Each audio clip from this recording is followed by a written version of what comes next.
When people think of the greatest basketball players, they often imagine the most athletic guys, from Dr. J to LeBron James. We picture the ones who can outjump and outrun their rivals. But excellence comes in all different forms. And one of the greatest players of all time was an awkward kid from Indiana, nicknamed the Hick from French Lick. The most athletic or not, they don't come more effective than Larry Bird. He is the only player in NBA history to average over 20 points, 10 rebounds, and 5 assists per game. Almost 25 points really, with an average of 24.3. Those are career numbers. No wonder then that The Athletic rated Bird 7th in their NBA 75 project. ESPN agreed and put him in the same place on their all-time list. Although he hasn't played a game in over 30 years, players today remain fully aware of his impact on basketball. For example, LeBron James said, "He's one of the greatest to ever play this game." For young guys who didn't know him, they think of him as a jump shooter, but he was so much more than that. He was a passer. He averaged double-digit rebounds. He defended and took charges. He's just a straight-up complete basketball player. But his greatness transcended his playing days. Rick Carlisle, coach for the Indiana Pacers, played with Larry and was his assistant. Rick explained, "Think about it. MVP, Finals, MVP, Rookie of the Year, Coach of the Year, Executive of the Year." That, in a nutshell, tells the story of his vast reach in our game. And Bird wasn't just MVP.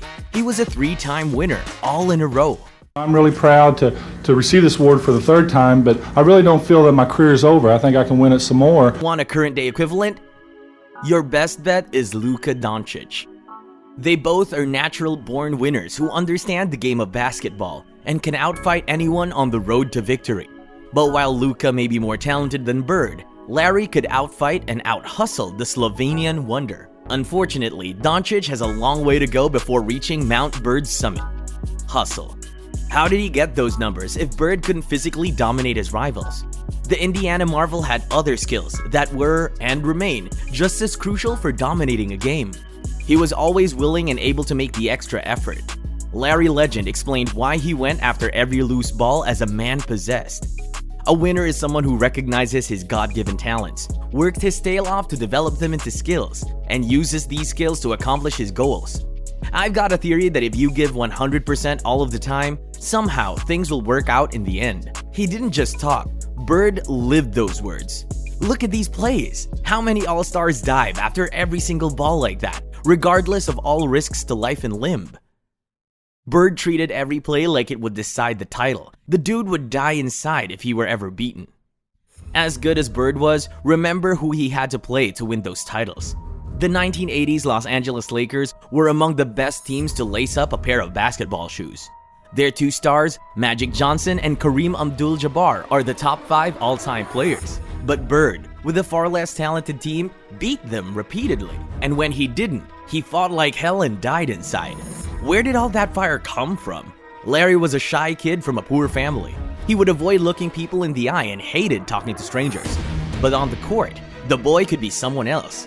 It seemed that Bird could do whatever he wanted. Larry had to be tough because he was schooled in the game by his older brothers. His first coach, Jim Jones of Springs Valley High, remembers those early days well. I remember him as an 8th grader. He was maybe 6'1", 135, but he could handle the basketball well, and he could pass. I mean, he could pass. He would play with his older brothers every day as a kid. They'd send him home crying, but he'd always come back the next day. And that translated into his NBA career. Arguably, no player had a higher tolerance for pain than Larry Bird. In Game 5 of a 1991 playoff series against Indiana, the forward bashed his heart into the parquet. Hard. Bird later remembered, "When I hit the floor, I thought I broke my jaw because I couldn't move my mouth. I was in a lot of pain, but I could hear the crowd out there and I thought, I can't leave those guys out there all by themselves." He went back in and played like his usual unstoppable self. Larry said about that night, "I kept hearing the crowd oohing and eyeing, and I kept asking what the score was. I had this massive headache on the right side of my head.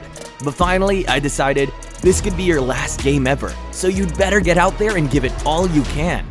He scored 32 points, took 9 rebounds, and made 7 assists. It was just one of the many stories of a man whose will to win routinely overcame excruciating pain. Indeed, perhaps if he hadn't punished his body quite so much, Bird would have enjoyed a longer career. Larry Bird was one of the most lethal shots in NBA history. How good are we talking?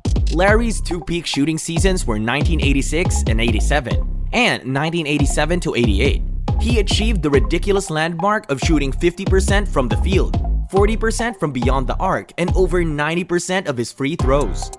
One of the most iconic moments in the career of the Hick from French Lick was his performance in the 1988 All-Star Game 3-point shot competition.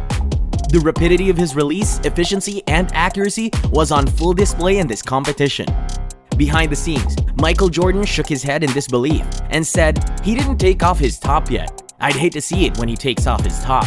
But Larry didn't bother to take it off in the final round against Dale Ellis and won with a buzzer beater for his third 3-point title in a row. Perhaps Bird's best performance was his staggering 60-point game against the Atlanta Hawks.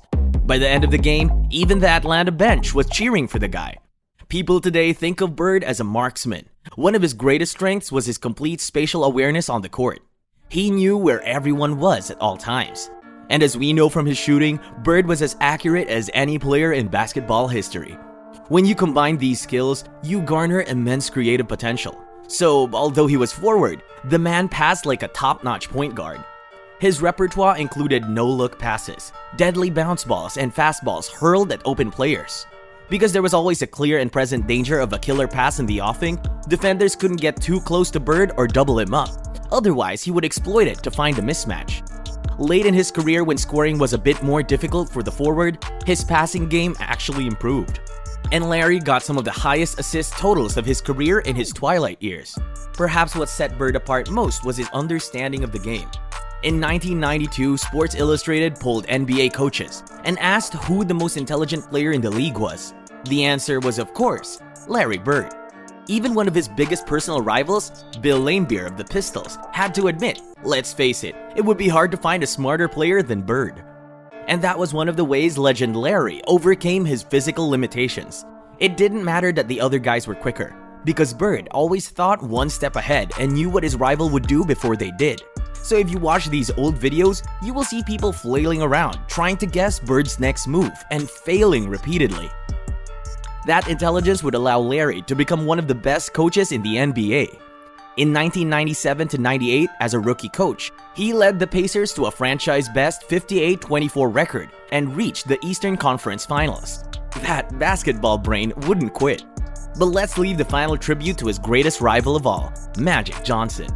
He said Larry Bird was super smart, and his will to win was off the charts. Magic concluded, "He was the best I ever played against."